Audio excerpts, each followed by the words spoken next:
Hello दोस्तों, आप सभी का बहुत बहुत स्वागत है स्टडी 91 के यूट्यूब चैनल पर। और रात्रि के 10 बज चुके हैं और अपनी क्लास आ गई है।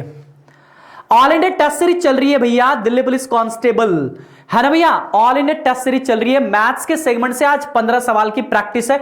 जिद्दो एकदम जान लगा देंगे सवालों में। अच्छे अच्छे सवाल है, प्यारे प्यारे सवाल है, बहुत मजा आएगा। चलते हैं सवाल की तरफ। सवालों की तरफ चलने से पहले एक बार इंफॉर्मेशन, जल्दी से वीडियो को फटाफट शेयर कर दो, लाइक कर दो, ज्यादा से ज्यादा लोगों तक फैला दो। हाँ, पता है मुझे कि बहुत सारी समस्याएं, कोई बात नहीं, पढ़ाई करो, पढ़ाई को स्टॉप नहीं करना है। जैसे हम पढ़ाना स्टॉप नहीं करते वैसे आप पढ़ाई को स्टॉप मत करो। होप कि आप ये काम करेंगे, ठीक है ना। चले शुरू करते हैं क्लास। पहला सवाल आ गया। बहुत ही अच्छे अच्छे सवाल रहते हैं भैया। देखो क्या लिखा हुआ है। आवाज आ रही है? Voice is Audible? एक बार कंफर्म कर दो। फाइन है, ओके। ए के 2 दिन का कार्य बी के 3 दिन के कार्य के बराबर है। ए उस कार्य को 8 दिन में करता है तो बी उस कार्य को कितने दिनों में पूरा करेगा? अब यहां समझो, ए के 2 दिन का कार्य बी के 3 दिन के कार्य के बराबर है, ऐसा आपसे बोला है। ए बटे बी बता दो, 3/2 आ जाएगा। ये किसका अनुपात आया? ये जो आया ना ए और बी के, ये उनके इफिशियंसी का अनुपात आया है, काम करने की क्षमता का अनुपात आया है 3:2। अगर क्षमता का अनुपात 3:2 है तो टाइम का अनुपात कितना होगा? 2:3। ये आप जानते हो, जोर से बोलो, जानते हो कि नहीं जानते हो? जल्दी बताओ, जानते हो कि नहीं जानते हो? बिल्कुल जानते हो भैया इस बात को। तो अब यहां से समझ लो मेरी बात को। अगर जानते हो तो मेरी बात को समझ लो। मेरी बात को क्या समझना, यहां पे देखो, फिर से देखो, ए का 2 दिन का कार्य बी के 3 दिन के कार्य के बराबर है, ऐसा आपसे बोला है। ए उस कार्य को 8 दिन में समाप्त कर सकता है तो बी कितने दिन में करेगा? आपने कहा ए का 2 दिन का कार्य, बी का 3 दिन का कार्य। ए बटे बी की जो इफिशियंसी आई 3 और 2, ये इनकी इफिशियंसी, कार्य क्षमता की आई है इफिशियंसी का अनुपात। तो हम यहां से इनके टाइम का अनुपात निकाल लेंगे जो कि 2 और 3 का अनुपात बनेगा। तो यहां से आप मेरे को एक बात बताओ कि ए का समय है 2 ना, ए का समय 2 कहां है? ए का समय तो 8 है, यानी 2 ना होकर के 8 है। कै गुना है? 4 गुना है। तो ये भी 3 ना होकर के 4 गुना कितना होगा? 12 होगा। तो बी कितने दिन में करेगा? 12 दिन में करेगा। जैसे इसका 2 का अनुपात 8 है तो 3 का अनुपात 12 आ जाएगा। अच्छा सवाल है भैया, बहुत ही प्यारा सा। 5 व्यक्ति एक टेंट में रहेंगे। यदि प्रत्येक व्यक्ति को 16 मीटर स्क्वायर फर्शी क्षेत्र और वायु के लिए 100 मीटर क्यूब के अंतराल की आवश्यकता है, उन व्यक्तियों की उसमें जगह देने के लिए लघुत्तम आकार के शंकु की ऊंचाई क्या होगी? बहुत अच्छा सवाल है, बहुत ही अच्छा सवाल, इसको मान सकते हैं। देखो, एक शंकु है, यहां पे समझो, एक शंकुआकार टेंट है, ठीक है ना। ये क्या है? शंकुआकार टेंट है। ये इसकी ऊंचाई है h, ठीक है। ये इसकी रेडियस है, इसकी ऊंचाई है h। बात समझ में? अब इसमें क्या है कि आदमी बैठे हैं। एक शंकुआकार टेंट, अपने दिमाग में टेंट बनाओ, जो आपके दिमाग में, आपके गांव में जो टेंट बनता है या शहर में जो टेंट बनता है, जो शंकुआकार टेंट हो इस तरह का। अब आदमी बैठेगा तो ऐसे हवा में, ऊपर तो बैठेगा नहीं टेंट के। आदमी कहां बैठेगा उसमें? अगर आदमी कहीं होगा उसमें तो कहां होगा? ये जो सर्कल वाला शेप दिख रहा ना, यहीं पे आदमी बैठेगा, यानी इस गोल वाले एरिया पे आदमी बैठेगा। एक आदमी बैठेगा तो कितना? 16 मीटर स्क्वायर जगह लेता है। टेंट में 5 आदमी को बैठाना है तो कितना होगा? यानी एक बात बताओ, 5 आदमी यहां पे, ये पूरा एरिया बताओ, ये सर्कल का एरिया, इसका एरिया बता दो। नीचे होता है शंक्वाकार, तो इसका एरिया होगा पाई आर स्क्वायर। जहां आदमी बैठेंगे वो पाई आर स्क्वायर होगा। ये जैसे मान लो ये टेंट है ना, ये मान लो टेंट है आपका, तो यहां पे आदमी नहीं बैठेगा। आदमी कहां बैठेगा? इस जमीन पे, जो ये टेंट का जमीन का पोर्शन है, यहां पे आदमी बैठेगा, यहां पे। तो ये गोलाकार है। कैसा है? गोलाकार है। अगर गोलाकार है मेरे भैया तो इसका जो एरिया होगा पाई आर स्क्वायर पे आदमी बैठेगा। एक आदमी पाई आर स्क्वायर पे बैठेगा, मतलब ये पूरा पूरा जो है पाई आर स्क्वायर हो गया। और इसमें कितने लोग हैं? 5 लोग हैं। एक आदमी जो है क्या कह रहा है कि प्रत्येक व्यक्ति को 16 मीटर स्क्वायर जगह चाहिए।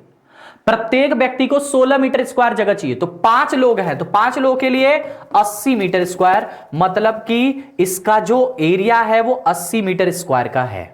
मतलब जो नीचे बैठने वाली जगह है वो 80 मीटर स्क्वायर की है, ठीक है ना। चलो, अब आदमी बैठा है तो उसे सांस लेने के लिए हवा भी चाहिए। हवा भी चाहिए सांस लेने के लिए, चाहिए कि नहीं चाहिए? चाहिए। सांस लेने के लिए हवा चाहिए तो पूरा टेंट का आयतन देखेंगे कि टेंट ने कितना कवर जगह स्पेस किया है। एक व्यक्ति कह रहा है कि एक व्यक्ति 100 मीटर क्यूब वायु के लिए अंतराल की आवश्यकता है। मतलब वो अपने जगह के लिए, जैसे एक व्यक्ति अगर बैठेगा तो अपने पास ऐसे 100 मीटर क्यूब अगर उसके पास जगह रहेगी तो आराम से ऑक्सीजन ले लेगा। 5 व्यक्ति बैठे हैं तो पूरा कितना इसका आयतन होगा? आयतन, वैसे आयतन होता क्या है? 1/3 पाई आर स्क्वायर इंटू में एच बराबर में पूरा आयतन कितना होगा? 100 एक व्यक्ति के लिए, तो टोटल के लिए 500 हो जाएगा। ठीक है ना भैया? बस यहीं से आपको किसका मान बताना है? कह रहा है लघुत्तम आकार के लिए शंकु की ऊंचाई, आपको एच का मान बताना है। मान निकाल लो आसानी से यार, निकल जाएगा। यहां देखो पाई आर स्क्वायर का मान आपको पता है, 1/3 गुणे कितना है? 80, एच बराबर में 50। ये 0 से 0 खत्म, 50 नहीं 500 था ना, ये 0 से 0 खत्म। 50 ત્યાં 150/8, एच बराबर 150/8। 8 एकम 8, 7 बचा, 8 अठे 64, 6 बचा, 8 सते 56 और 8 बचे 40, इतना मीटर। एच का मान कितना आ गया? 18.75 मीटर। बहुत अच्छा सवाल था भैया, बहुत ही प्यारा सा सवाल था। ऐसा सवाल बनता आया है अक्सर, एसएससी वगैरह एग्जाम में देखोगे, या दिल्ली पुलिस या किसी भी पुलिस के एग्जाम की तैयारी कर रहे हो आप, उसके लिए सवाल बन सकता है आपके लिए। ठीक है ना? समझ में आ रहा है? चलो देखो, आप कहोगे सर ये 80 कहां से आया? देखो, जैसे जब एक व्यक्ति ग्राउंड पे बैठता है ना, एक व्यक्ति जब ग्राउंड पे बैठता है तो उसे 16 मीटर स्क्वायर की जगह चाहिए। मतलब वो जो जमीन वहां पे कवर कर रहा है वो 16 मीटर स्क्वायर कवर कर रहा है। ऐसे टेंट में 5 व्यक्ति बैठे हैं तो पांचों लोग मिला के 80 मीटर स्क्वायर, मतलब जो इसका ये आधार है ना, जो ऐसे सर्कल टाइप का आधार है जिसके ऊपर ऐसे टेंट खड़ा है, उस टेंट में जो जमीन है ना, इस तरह से आधार जो है उस पर 5 व्यक्ति बैठे हैं। एक व्यक्ति 16 मीटर स्क्वायर लेगा तो 5 व्यक्ति 80 मीटर स्क्वायर लेंगे। मतलब उस आधार का जो गोलाकार आधार है, जो वृत्ताकार आधार है, उस आधार में पूरा 80 मीटर स्क्वायर की जगह है। ठीक है ना? अगर पूरे आयतन की बात करेंगे तो सांस ले रहा है, ये मीटर क्यूब में दिया है। देखो मीटर क्यूब में दिया है, मीटर क्यूब में दिया मतलब कि सांस लेने के लिए उनको वायु के लिए पूरा आयतन चाहिए। आयतन का मतलब जैसे मैं यहां खड़ा हूं तो मुझे कितना जगह चाहिए? ऐसे करके मेरे को इतनी स्पेस चाहिए, मैं इतनी स्पेस लूंगा कि इसमें 100 मीटर स्क्वायर कवर हो जाए, 100 मीटर क्यूब कवर हो जाए। ठीक है ना? अगर मैं 100 मीटर क्यूब लूंगा तो 5 लोग हैं तो पांचों लोग 100-100 मीटर क्यूब लेंगे। अगर पांचों लोगों ने 100-100 मीटर क्यूब लिया तो 500 मीटर क्यूब लिया, मतलब इसका आयतन 500 मीटर क्यूब है। बस आधा, ये पायर स्क्वायर का मान मिल चुका है, पायर स्क्वायर का मान मिल चुका है। एच का मान आपको बताना है, आसानी से निकल जाएगा। समझ में आ गया ना मेरी बात को? अगर वीडियो अच्छी लग रही तो फटाक से शेयर कर दो, मजा नहीं आ रहा है मुझे। चलो 10%, 20%, 25% छूट श्रृंखला के तुल्य साधारण छूट। अरे 10 का मतलब कितना होता है? 1/10। देखो 10% का मतलब 1/10 कोरिया का बच्चा जानता है। 20% का मतलब 1/5 जापान का बच्चा जानता है। 25% का मतलब 1/4 आप भी जानते हैं। ठीक है ना? तो अगर आप छूट की बात करेंगे तो स्टार्टिंग में कितना था? 10 गुणे 5 गुणे 4, बाद में कितना हुआ? 10 से 1 घटेगा 9, 5 से 1 घटेगा 4, 4 से 1 घटेगा 3, यानी इनिशियल और फाइनल देख रहे हो आप। ठीक है ना भैया? अब देखो ये 4 से 4 कट जाएगा क्योंकि ऊपर नीचे है तो कट जाता है। बस यही सामने आमने सामने नहीं कटता कि 5 से 10 को उड़ा दिया ना, ऐसा नहीं करना आपको। 5 दहा में 50 आ जाएगा, 5 दहा में 50 आ जाएगा और 9 त्रिक 27 आ जाएगा। यहां से बताओ कितने का डिस्काउंट दिया है? 23 का डिस्काउंट दिया है। किससे? 50 से, इनिशियल से, तो गुणे में 100। 50 ने इसको उड़ा दिया 2 बार में, 23 दूनी के 46%। 46% का डिस्काउंट है भैया। कितने परसेंट का डिस्काउंट है? 46% का डिस्काउंट है। यही आपसे पूछा था, 46% का डिस्काउंट था, यही आपसे पूछा था। आप डायरेक्टली भी 100 मान के भी लगा सकते थे। चलो अगला देखो, यदि 5x प्लस में 9y बराबर में 6 है, आपसे 125 क्यूब और 7 ये पूछा हुआ। चलो एक काम करो, ये जो लिखा है ना 5x प्लस में 9y, इसी का क्यूब कर दो। इसका क्यूब करोगे तो क्या बनेगा? 125x क्यूब, 5 का क्यूब 125, तो 125x क्यूब, 9 का क्यूब 729 y क्यूब प्लस में 3ab होता है। ab मतलब 9 × 5 = 45 और x गुणे y एक्स वाई, और ब्रैकेट में a प्लस बी होता है, यानी कि 5x प्लस में 9y, ये अगले ब्रैकेट में होता है। आपने पूरा क्यूब कर दिया इसका। अब एक बात बताओ कि वैल्यू पुट कर दो जरा, 5x प्लस में 9y का मान आपको पता है, बताओ कितना है? 5x प्लस में 9y का मान 6 दिया हुआ है, तो यहां पे रखेंगे 6 की 6 का क्यूब रख देंगे, ठीक है ना। बराबर में आपको इसका मान भी दिया हुआ है, कितना दिया हुआ है? 210, तो इसका मान जो दिया हुआ है 210 रख देंगे, प्लस में 45 तिरिका 135 xy, और आपको इसका मान भी पता है, इसका मान पता है, सवाल में दिया है 6, तो इसका मान भी हम यहां पे 6 रख देंगे, तो 6 ये इधर आएगा, मतलब इसका कितना 216 हो जाएगा। 6 का क्यूब 216 डिवाइड बाई 210 और प्लस में 135 इंटू में 6 इंटू में XY, ठीक है ना। आपसे किसका मान पूछा है? आपसे XY का मान पूछा, पहले इसको इधर लेके आओ, यानी कि 135 गुणे 6 गुणे XY बराबर में, ये इधर आएगा तो घट जाएगा, 216 में से गया तो 6 बचा, 6 से 6 कट गया, यानी XY बराबर कितना आ गया? 1 इधर बचा था, 1 बटे में ये 135 नीचे चला जाएगा, तो 1 XY बराबर कितना आ गया? 1 बटे में 135, 1 बटे में 135 इज द राइट आंसर, 1 बटे में 135 इज द राइट आंसर। आपने आंसर निकाल लिया। बहुत ही अच्छा सवाल था, बहुत ही प्यारा सा सवाल इसको कह सकते हैं, एक शानदार लेवल का सवाल है भैया। ऐसा नहीं कि अलजेब्रा का सवाल है, ये सिंप्लीफिकेशन में पूछा जाता है, ठीक है ना। सरलीकरण में आपको सिर्फ क्यूब बताना है, ये सवाल पूछा जा सकता है आपके एग्जाम में, ठीक है ना। तो ऐसे सवाल के लिए रेडी रहना है आपको, सोचना विचारना कुछ नहीं ज्यादा। चलो अगला देखो, ऐसा सवाल तो मैंने आपको कराया है, बताओ दिल्ली पुलिस वाले जल्दी बताओ, जो दिल्ली पुलिस के बच्चे हैं वो जल्दी बता दें, ऐसा सवाल आपने किया है कि नहीं किया है? p का स्क्वायर प्लस में 3p प्लस में 3, ये लिखा हुआ है। मैंने कहा था दोनों तरफ एक 1 और एक माइनस कर दो, यानी इसका गुणा करो, ये गुणा करो, p का क्यूब हो जाएगा प्लस में 3p स्क्वायर प्लस में 3p। एक काम करो, बस यही हो गया ना। अब इसमें एक काम करो, p का क्यूब प्लस में 3p कॉमन आ गया तो 3p कॉमन है, यहां पे क्या बचा?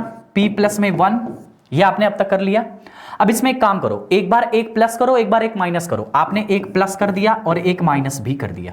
अगर किसी भी संख्या में अगर आपने एक जोड़ा और एक घटा दिया तो उसके मान में कोई बदलाव नहीं होता है, तो इसका मान अभी भी इतना ही रहेगा।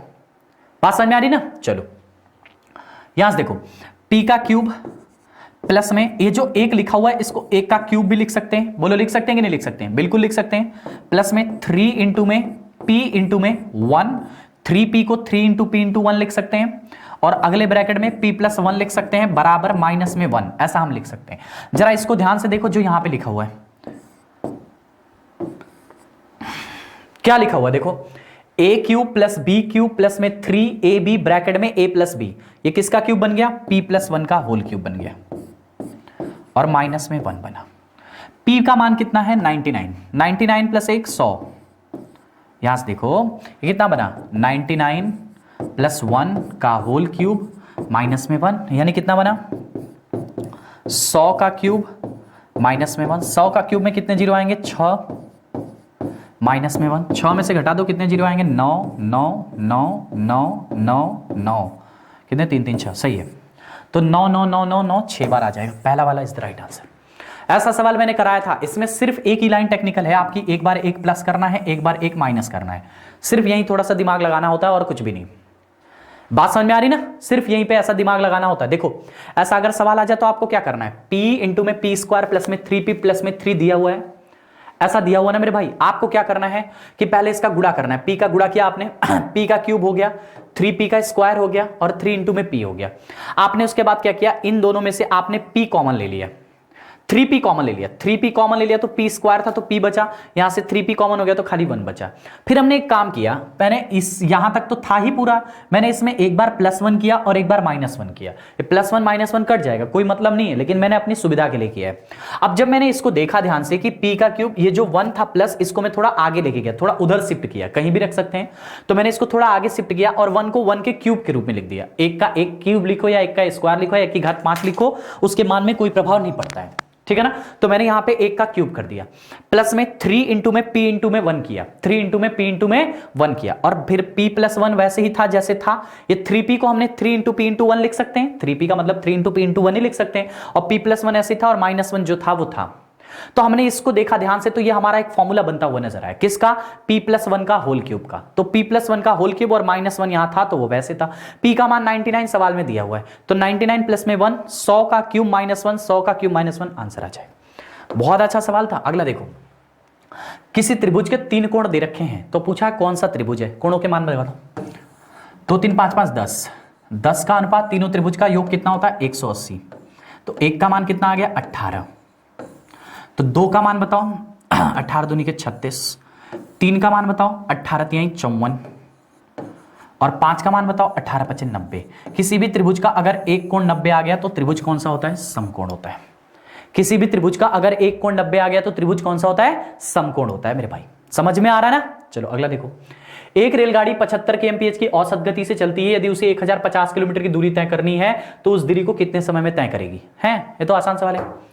175 किलोमीटर 75 की चाल से चलती है। 75 की चाल से चलती है, कोई समस्या ही नहीं है। यहां से देखो यार हैं कुछ भी 1050 किलोमीटर है ना और 75 की चाल से चलती है। 75 से काट दो 5, 15 से काट दो 5 बार, 15 से काट दो 15 सते 7 में 5 से भाग करो 14 घंटे का समय लग जाएगा उसे। बहुत आसान सवाल है।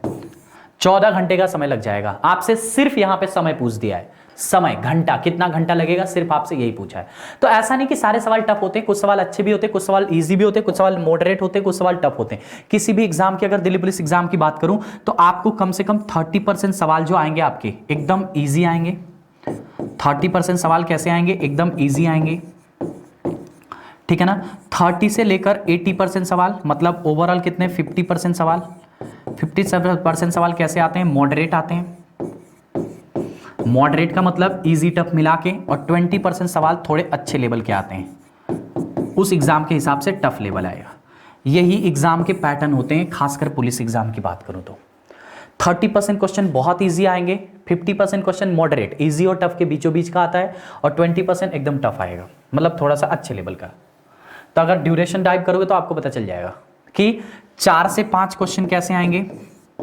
4 से 5 क्वेश्चन आपके एकदम इजी आएंगे,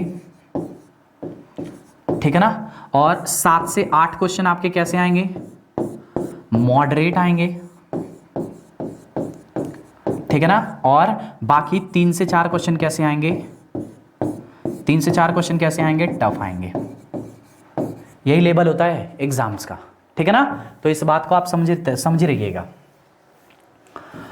ठीक है। तो घबराना नहीं, हमें हर तरह के सवाल करने हैं। किसी विद्यार्थी के 6 विषयों में प्राप्त हुए औसत अंक 88 हैं। बाद में सत्यापन करने से पता चलता है कि एक विषय में उसके अंक को गलती से 68 के स्थान पे 86 लिख दिया गया। अब देखो लिखना था 68 लिख दिया गया 86, गलत लिख दिया गया। अच्छा बताओ कितना 68 लिखना था, ये सही था। गलत के रूप में कितना लिखा गया 88। यानी यहां से बताओ कितना गलत लिखा गया 88 की 86 यार 86 कितना गलत लिखा गया 86 में से 68 घटाओ 6 उधर 12 इधर 18 गलत लिखा गया है। 18 गलत लिखा है तो ऐसे 6 विषय हैं तो 6 में ऑन एन एवरेज 18 घटेगा। तो 6 के हिसाब से कितना घटेगा 18 6 विषय के हिसाब से 3 औसत आप निकाल रहे हो, क्या निकाल रहे हो औसत निकाल रहे हो। 18 घटेगा 6 विषय में तो 18/6 मतलब कि 3 क्या होगा घटेगा। 3 क्या घटेगा एवरेज जो होगा रियल में वो 3 घट जाएगा। रियल एवरेज कितना था औसत अंक 88 था, 88 में से 3 घटा तो कितना आएगा 85। यही इसकी ट्रिक पढ़ाया हूं आपको। बोलो दिल्ली पुलिस वाले और यूट्यूब वाले सारे बच्चे बोलो ये ट्रिक पढ़े हो कि नहीं पढ़े हो। चाहे आप किसी भी प्लेटफॉर्म पे पढ़े हो, आपको ट्रिक जो होती है वो मैं पढ़ाता रहता हूं हर जगह, ठीक है ना। तो ये ट्रिक आपको पढ़ाया हूं एवरेज में, ठीक है ना भैया। देखो आपको लिखना था 68, आपने लिखा 86 मतलब आपने 18 ज्यादा लिख दिया था। इसका मतलब आपको 18 कम करना पड़ेगा। 68 किसी का नंबर लिखना था और आपने 86 लिख दिया मतलब आपने 18 ज्यादा लिख दिया। इसका मतलब आपको 18 नंबर कम करना था। 18 नंबर कितने विषयों में कम करना था 6 विषयों में कम करना था। तो इसका मतलब हर विषय में लगभग कितना कम करना पड़ेगा 3 नंबर कम करना पड़ेगा। आपका एवरेज जो होगा 88 से वो 3 कम हो जाएगा 85 हो जाएगा। बहुत अच्छी बात है भैया। अगला क्वेश्चन देखो। x बराबर लिखा हुआ है 1/√2 प्लस में 1 ऐसा लिखा हुआ है। आप एक काम करो इसका परमीकरण कर दो √2 - 1 √2 - 1। x बराबर कितना आ जाएगा √2 - 1 नीचे 2 और -1 का 1 बस यही आएगा। आपसे किसका मान पूछा था x + 1 का। √2 - 1 प्लस में 1 -1 + 1 खत्म। √2 इज द राइट आंसर। बताओ मजेदार है कि नहीं मजेदार है जल्दी बताओ। ये क्या किया आपने परमीकरण किया, रेशनलाइजेशन याद है कि नहीं याद है। बस वही कलाकारी आपने किया, कुछ अलग नहीं किया है, ठीक है ना। अगला देखो। एक बाइक की गति 30 kmph है, ठीक है ना भैया। तो 2.5 किलोमीटर की दूरी तय करने के लिए बाइक द्वारा लिया गया समय, देखो एक बाइक की गति 30 है, तो 2.5 किलोमीटर दूरी, देखो पहले चाल बताओ, चाल दिया है 30 kmph, 30 kmph। एक बाइक की गति 30 किलोमीटर प्रति घंटा है, 2.5 किलोमीटर की दूरी, 2 यहां पे देखो ये दिख नहीं रह गया, चलो 2.5 किलोमीटर की दूरी तय करने के लिए बाइक द्वारा लिया गया समय, तो देखो चाल आपकी 30 क्या है, 30 इसमें दिया है, 30 kmph में दिया है, इसको मीटर प्रति सेकंड में बताओ, तो 30 गुणे में 5/18 कर देंगे, ठीक है ना भैया।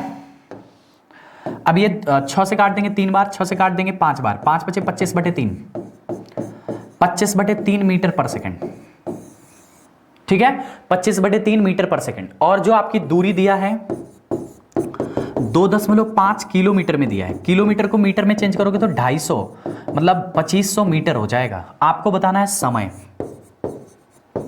समय बराबर क्या होता है, दूरी बटे डिस्टेंस अपॉन स्पीड। डिस्टेंस कितना है 2500 डिवाइड बाय स्पीड कितना है 25/3। 25 ने काट दिया 100 बार में, और ये 3 ऊपर चला जाएगा तो 300 सेकंड आएगा। 300 सेकंड का मतलब आंसर कितना हो जाएगा, 300 सेकंड का मतलब आंसर बताओ, 60 सेकंड में होते हैं 1 मिनट, तो 6×5 = 30, यानी कि 5 मिनट लगेगा, 5 मिनट का समय, 2 मिनट 30 सेकंड, 2 मिनट 5, इनमें से कोई नहीं, ऑप्शन नंबर डी वाला है ना भैया, तो ये इसका राइट आंसर हो जाएगा। अगला देखो क्या लिखा हुआ है 180 मीटर लंबी रेलगाड़ी 90 kmph की गति से चल रही है, पोस्ट गुजरने के लिए कितना समय लेगी। देखो ये मीटर में दिया है और ये kmph में दिया है, यही तो अन्याय होता है बस, है ना, यही अन्याय होता है। तो जो स्पीड आपकी दी हुई है ना 90, उसको बदल लो मीटर पर सेकंड में, 5/18 से गुणा कर दो, यानी 18×5 = 90, 5×5 = 25 मीटर पर सेकंड आपका आंसर गया स्पीड, कितना आ गया 25 मीटर पर सेकंड आपकी स्पीड आ गई, 25 मीटर पर सेकंड आपकी स्पीड आ गई। अब यहां से बताओ कि आपसे पूछा है, क्या पूछा है, जो भी पूछा है यार देख लो, आपसे क्या पूछा है, समय, समय बराबर क्या होता है D/S। डी कितना है 180 मीटर लंबी ट्रेन है और 25 की चाल से चल रही है। ट्रेन वाले सवाल कराऊं तो आपको याद होगा 25 × 175, 2 बार में 7.2 second is the right answer. बहुत आसान सवाल है, बहुत आसान सवाल है, बस बदलने आना चाहिए और कॉन्सेप्ट पता होना चाहिए। एक वर्ग का क्षेत्रफल 7200 है, तो वर्ग का विकर्ण बताओ। वर्ग का क्षेत्रफल क्या होता है, भुजा का स्क्वायर, 7200 है, यानी ए स्क्वायर बराबर, इसको हम लिख सकते हैं 3600 गुणे में 2, लिख सकते हैं कि नहीं, यानी ए बराबर क्या हो जाएगा करड़ी में 3600 गुणे में 2, ठीक है ना। तो ए बराबर, बोर्ड पे भी मच्छर बैठ रहा है, चल निकल, ए का मान 3600 का वर्गमूल 60 आएगा और इसका मान करड़ी में 2 ही रहेगा, तो इसका मान आ गया 60√2। आपसे विकर्ण पूछा है, डायगोनल, डायगोनल का मान क्या होता है जल्दी बताओ, a√2 होता है, a का मान कितना है 60√2 और √2 अलग से रहेगा, a का मान ही 60√2 है और ये √2 अलग से है, तो √2 मिलकर 2 हो जाएगा, तो 60 × 2 हो जाएगा, 60 × 2 का मतलब 120 आपका सेंटीमीटर में आंसर आ जाएगा, 120 centimetre is the right answer. बात समझ में आ रही भैया, बहुत इजी क्वेश्चंस हैं। दिल्ली पुलिस के एग्जाम के जितने भी बच्चे हैं वो कमर बांध ले भैया, एकदम आपके एग्जाम के लिए हम लगे हुए हैं, पूरी टीम पूरी फैकल्टी लगी हुई है, आप बस मेहनत करो और हम कुछ नहीं जानते। प्रत्येक संख्या के किस संख्या में जोड़ा जाना चाहिए ताकि वो समानुपात में हो जाए, प्रत्येक संख्या के 8, 13, 26 और इसमें क्या जोड़ दें कि वो समानुपात में हो जाए, ऐसा आपसे बोला। कभी भी ऐसा सवाल है मैंने कहा था ऑप्शन से करो, ठीक है ना। देखो 8 और 13 है और यहां 26 है और 40 है, ठीक है ना, इनका अनुपात बराबर करना है। अगर मान लो आप 1 जोड़ते हो तो 1 जोड़ोगे तो 8 × 1 = 9 हो जाएगा और 13 × 1 = 14 हो जाएगा, 9/14, इसमें 1 जोड़ोगे तो 27 हो जाएगा और ये 41 होगा, 41 किसी से नहीं कटता, इसका मतलब 1 हमारा आंसर नहीं होगा। अगर मान लो 3 जोड़ते हो तो 8 × 3 = 11 और इधर 3 जोड़ोगे तो 16, 11/16, इसमें जोड़ोगे 3 तो 29 हो जाएगा और 29 किसी से नहीं कटता, इसलिए 11 नहीं आएगा, इसलिए ये इसका ऑप्शन नहीं हो सकता। 2, अगर इसमें 2 जोड़ते हो तो 8 × 2 = 10, अगर मान लो इसमें 2 जोड़ते हो तो ये 8 × 2 = 10 हो जाएगा और इसमें 2 जोड़ोगे तो ये 15 हो जाएगा, इसमें 2 जोड़ोगे तो 28 हो जाएगा और इसमें 2 जोड़ोगे तो 42 हो जाएगा। देखो ये 5 से 2 बार 3 बार ये 2:3 बना, ये 14 से 2 और 3 2:3 बना, 2 3 इधर भी 2 3 इधर भी, मतलब समानुपात बराबर है, तो यही इसका राइट आंसर है। कौन सा, 2, सी वाला इज द राइट आंसर। समानुपात का सवाल है भैया, ठीक है ना, हर लेवल के सवाल है, हर जगह से सवाल है। एक समबाहु त्रिभुज का क्षेत्रफल ज्ञात करो जिसकी भुजा दे रखी है। चलो समबाहु त्रिभुज का एरिया क्या होता है? स्क्वायर रूट 3/4 ए का स्क्वायर, स्क्वायर रूट 3/4, भुजा का मतलब 2 रूट में 3 का स्क्वायर, तो ये कितना हो जाएगा? स्क्वायर रूट 3/4, 2 का स्क्वायर कितना होता है? 4, और करड़ी में 3 का स्क्वायर 3, 4 से 4 खत्म, तो 3√3 आया इसका answer. 3√3 is the right answer. बात समझ में आ रही भैया? चलो अगला सवाल देखो, 8000 से लेके 2000 के बीच में कितनी संख्या है जो 13 से विभाज्य हैं? पहले बताओ, 1 से लेकर 2000 तक कितनी संख्याएं हैं जो 13 से विभाज्य हैं? तो क्या करना पड़ेगा? 1 से लेकर 2000 के बीच में कितनी संख्याएं हैं? 1 से लेकर 2000 के बीच में कितनी संख्याएं हैं जो 13 से विभाज्य हैं? तो आपको 2000 में 13 से भाग करना होगा, ठीक है ना? तो 2000 में 13 से भाग करो, अप्रॉक्सीमेट बताओ कितना आया? 13 कम 13, 7 बचा, 13 पचे 65, 5 बचा, 13 तिया 39, लगभग में 153 आया। यहां से बताओ 1 से लेकर 800 तक कितनी संख्या है जो 13 से विभाज्य हैं? तो 800 बटे में 13 छक 78, 2 बचा, 13 कम 13, 61, 61। 1 से लेकर 100 तक 61 संख्याएं हैं जो 13 से विभाज्य हैं। अब मेरे को एक बात बताओ, 1 से लेकर 2000 तक 153 संख्याएं हैं, 1 से लेकर 800 तक 61 संख्याएं हैं। तो अब बताओ 1 से लेकर 2000 तक 153 है और 1 से लेकर 800 तक 61 है, तो 800 से अगर 2000 चाहिए आपको, 800 से लेकर अगर आपको 2000 के बीच की संख्या चाहिए तो आपको क्या करना पड़ेगा? 153 में से आपको 61 घटाना होगा। तो यह आ गया 2 और यह आ गया 9, 92 संख्याएं हैं जो विभाज्य हैं, 92, 92। डी वाला इज द राइट आंसर। बात समझ में ना? क्या किया मैंने कि 8 से 200 पूछा था, मैंने पहले 1 से लेके 200 निकाल दिया, पूरा 2000 के बीच में कितनी संख्या है सब निकाल दिया, सब 153 है। और 800 के बाद पूछा था तो 800 के पहले वाला हमने हटा दिया, 800 के पहले 61 संख्याएं थी, पूरे 153 में से 161 संख्याएं ऐसी हैं जो 800 से पहले हैं, तो 800 के बाद कितनी होंगी वो आप आसानी से घटा के बता सकते हो। समझ में आया? तो हर टाइप के हर लेवल के सवाल कराने की जिम्मेदारी भैया एकदम अच्छे से दिल्ली पुलिस का बैच एकदम बंद हुआ है, खत्म हुआ है बैच। अब उसके साथ हम प्रैक्टिस करें, जब तक आपका एग्जाम ना हो जाए तब तक हम आपके साथ लगे हुए हैं, ठीक है ना? चलिए मिलते हैं अपनी अगली क्लास में, तब तक के लिए हंसते रहिए, मुस्कुराते रहिए, रोज रात को 10 बजे मेरे साथ मिलते रहिए, पढ़ते रहिए, अपना और अपनों का ख्याल रखिए। जय हिंद, लव यू ऑल।